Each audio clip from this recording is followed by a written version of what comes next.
اعوذ باللہ من الشیطان الرجیم بسم اللہ الرحمن الرحیم السلام علیکم ورحمۃ اللہ وبرکاتہ۔ آپ دیکھ رہے ہیں اے ٹو زیڈ عملیات چینل۔ آج میں ایک ایسا عمل لے کر حاضر ہوا ہوں، اس عمل کے ذریعے سے پاکستان تو کیا پوری دنیا اس عمل کو کر کے زلزلوں کے عذاب سے نجات حاصل کر سکتی ہے، زلزلے سے بچ سکتی ہے۔ یہ زلزلے کا جو عذاب ہے اللہ تعالیٰ کی طرف سے اس سے محفوظ رہ سکتی ہے۔ وہ عمل بتانے سے پہلے میں قرآن شریف کے حوالے سے یہ بتانا چاہتا ہوں کہ یہ زلزلے کیوں آتے ہیں، قرآن شریف کیا کہتا ہے، اس کی کیا وجوہات ہیں۔ تو سامعین محترم، آئیے قرآن شریف کی طرف۔ پس منظر کچھ یوں ہے کہ حضرت صالح علیہ السلام جب اپنی قوم کی طرف مبعوث ہوئے،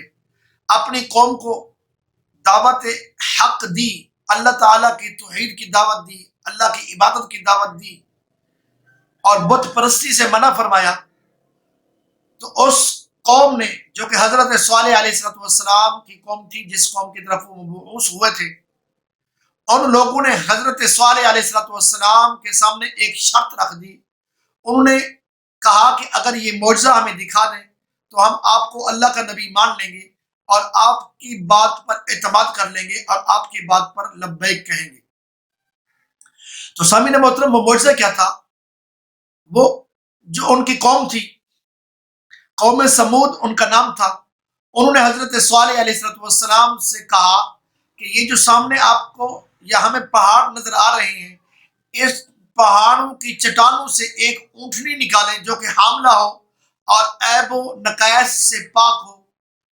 جب آپ یہ کام کر دیں گے اس کے بعد ہم آپ پر اعتماد کریں گے، آپ کو اللہ کا نبی مان لیں گے۔ حضرت صالح علیہ السلام نے ان کی بات پر عمل کرتے ہوئے اللہ کے حکم سے اس پہاڑ کی چٹان سے اونٹنی کو نکالا، یعنی اشارہ کیا، تو اللہ تعالیٰ کے حکم سے اس پہاڑ سے اونٹنی نکلی، پہاڑ پھٹا، اونٹنی نکلی، اور ایسی اونٹنی تھی جو کہ عیب اور نقائص سے پاک تھی اور حاملہ تھی اور بچے جننے کے قریب تھی۔ باہر نکلنے کے بعد اس نے بچہ جنم دیا اور اس وادی میں، اس علاقے میں اس نے چرنا شروع کر دیا۔ تو حضرت صالح علیہ السلام نے اپنی قوم سے کہا کہ ایک بات تم نے اپنی منوائی ہے، اب ایک بات تم میری بھی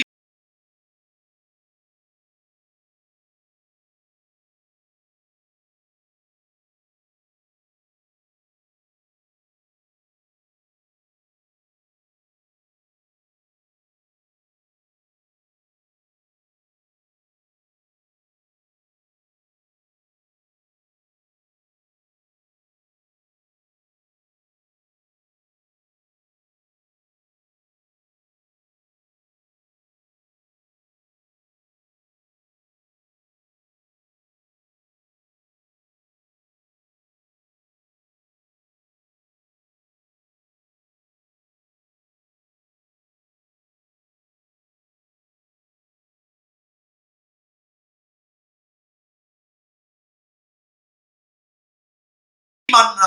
وہ یہ ہے کہ یہ جو اس بستی کے اندر کنواں ہے، جس کنویں کے اندر جو پانی آتا ہے پہاڑوں سے آتا ہے،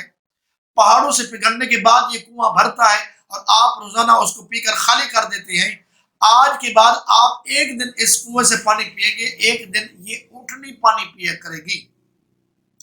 چنانچہ اس کے بعد اس اونٹنی نے پانی پینا شروع کر دیا، اور وہ ایک دن اونٹنی جب پانی پیتی، دوسرے دن نہیں پیتی تھی، تو وہ ایک دن میں سارا پانی، سارے کنویں کا پانی خالی کر دیتی تھی۔ تو اس قوم کو یہ تکلیف گزری، اس قوم پر وہ پریشان ہوئی، تو اس قوم نے منصوبہ بنایا اس اونٹنی کو ختم کرنے کا۔ تو حضرت صالح علیہ السلام نے اس قوم سے پہلے یہ وعدہ لیا ہوتا کہ جب اونٹنی اس پہاڑی کی چٹانوں سے نکلے گی، تم اس اونٹنی کو نقصان نہیں پہنچاؤ گے، اس اونٹنی کو تکلیف نہیں پہنچاؤ گے۔ اگر تم نے ایسا کیا تو پھر تم سرکش قوم ہوگے۔ تو انہوں نے اقرار کیا اس چیز کا۔ تو جب اقرار کر لیا تھا، اب وہ پابند تھے اونٹنی کی تکریم کرنے کی، اونٹنی کی تعظیم کرنے کی، وہ پابند تھے، ان کی ذمہ داری تھی کہ وہ اللہ کی عبادت کے ساتھ ساتھ اس اللہ تعالیٰ کی پیدا کردہ اونٹنی کی بھی وہ تعظیم کے پابند تھے۔ تو ہوا کچھ یوں انہوں نے منصوبہ بنا لیا اس اونٹنی کو ختم کرنے کا، قتل کرنے کا۔ تو اس بستی کے اندر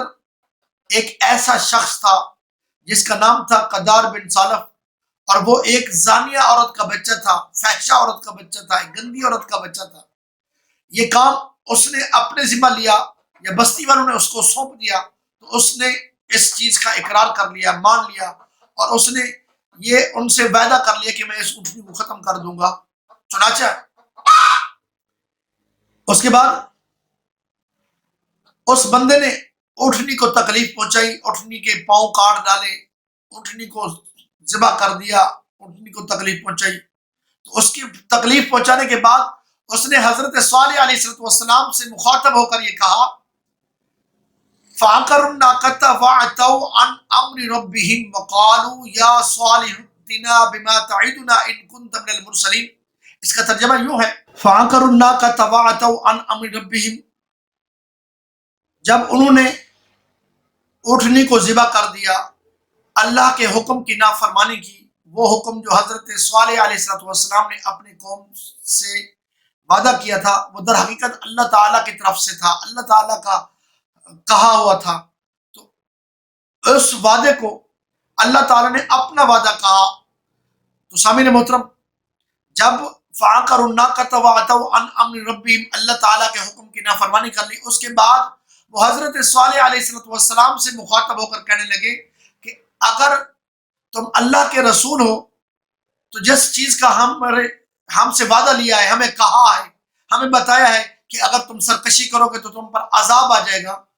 وَعَتَوْا عَنْ أَمْرِ رَبِّهِمْ وَقَالُوا يَا صَالِحُ ائْتِنَا بِمَا تَعِدُنَا إِن كُنتَ مِنَ الْمُرْسَلِينَ، پھر وہ عذاب لاؤ ہم پر، ہم بھی دیکھیں کہ وہ عذاب کیسا ہے۔ تو انہوں نے بے ادبی کے طور پر یہ الفاظ بولے، تو اللہ تعالیٰ کو جلال آ گیا۔ تو اللہ تعالیٰ نے آگے خود فرمایا، فَأَخَذَتْهُمُ الرَّجْفَةُ فَأَصْبَحُوا فِي دَارِهِمْ جَاثِمِينَ، پس زلزلے نے ان کو اپنی گرفت میں لے لیا، جب وہ صبح اٹھے تو اپنے گھروں میں اوندھے منہ پڑے ہوئے تھے، ان میں سے کوئی بھی نہ بچا، پوری کی پوری بستی ہلاک ہو گئی، اور ان کی جو عمارتیں تھیں، بڑے بڑے گھر تھے، وہ سب کے سب تہس نہس ہو گئے، الٹ پلٹ ہو گئے، وہ ملیا میٹ ہو گئے، کوئی بندہ نہ بچا۔ تو اللہ تعالیٰ نے حضرت صالح علیہ السلام کی توہین کے نتیجے میں اس پوری بستی کو، اس پوری قوم کو ملیا میٹ کر دیا، ان کی نسل کا کوئی بندہ باقی نہ بچا، سب کے سب ختم ہو گئے۔ تو نتیجہ یہ نکلا کہ جو انبیاء اور رسل کی توہین کرتے ہیں، وہ خواہ پاکستان میں ہوں یا دنیا کے کسی کونے میں ہوں، اگر وہ توہین کے مرتکب ہوں گے تو اللہ کا یہ عذاب ہر حال میں آئے گا، وہ اس عذاب سے بچ نہیں سکیں گے۔ یہ زلزلے اس لیے آتے ہیں کہ جہاں جہاں یا جس علاقے میں کچھ اللہ تعالیٰ کے محبوب کی یا رسل کی نافرمانی ہو رہی ہو،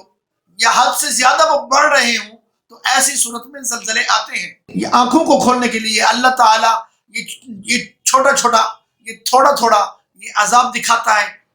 تاکہ یہ بندے میری طرف یا میرے محبوب کی طرف آ جائیں، یا میرے رسولوں کی طرف آ جائیں، یا میرے رسولوں کی عزت و احترام کرنے لگ جائیں۔ تو سامعین محترم،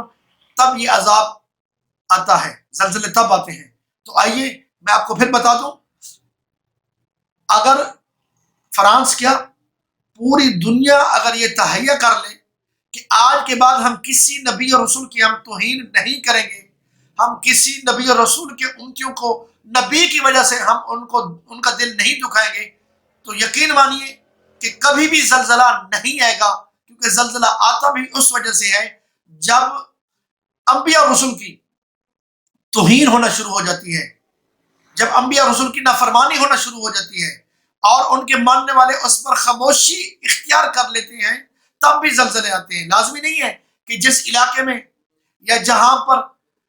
انبیاء اور رسول کی توہین ہو وہاں پر زلزلے ہوں، ایسا بھی نہیں ہے، بلکہ یہ بھی ضروری ہے کہ ان کے ماننے والے، ان سے محبت رکھنے والے، ان کے امتی اگر توہین پر خاموشی اختیار کر لیں، تب بھی اللہ تعالیٰ اس جیسی صورت پیدا کر دیتا ہے، اور لوگوں کی آنکھوں کو کھولنے کے لیے یہ شکل دکھا دیتا ہے، تاکہ لوگ یہ عمل کر کے اپنے آپ کو اللہ تعالیٰ کے عذاب سے محفوظ رکھ سکتے ہیں۔ امید کرتا ہوں کہ آج کا یہ عمل، آج کی یہ میری بات آپ کو سمجھ آئی ہوگی۔ اگر آپ کو سمجھ آئی ہے تو اس کو اللہ تعالیٰ کے فرمان کو آگے دوسرے لوگوں تک پہنچائے، تاکہ ہمارے لیے صدقہ جاریہ ہو، اور ہم محبت رسول کا دامن کو پکڑتے ہوئے ہم انبیاء رسول کی نافرمانی کرنے والوں سے احتجاج کر سکیں، چونکہ ہمارا احتجاج کرنا ہماری ذمہ داری ہے۔ اگر ہم کچھ بھی نہ کر سکیں، کم سے کم ان کے خلاف علم بغاوت تو بلند کر سکتے ہیں۔ تو امید کرتا ہوں جس طرح ہمارے وزیر اعظم نے یہ عہد لیا یا وعدہ کیا، یا اس نے یہ تحریک لبیک والوں سے یا پاکستان کے مسلمانوں سے یا دنیا کے مسلمانوں سے اس نے ایک عہد کیا ہوا ہے کہ میں پوری دنیا کے مسلمان کے حکمرانوں کو اکٹھا کروں گا، ایک پلیٹ فارم پر جمع کر کے ہم یورپ یا انگریزوں کے سامنے آواز اٹھائیں گے اور ان کو مجبور کریں گے کہ وہ انبیاء رسول کی توہین کرنا بند کر دیں۔ جب یہ معاملہ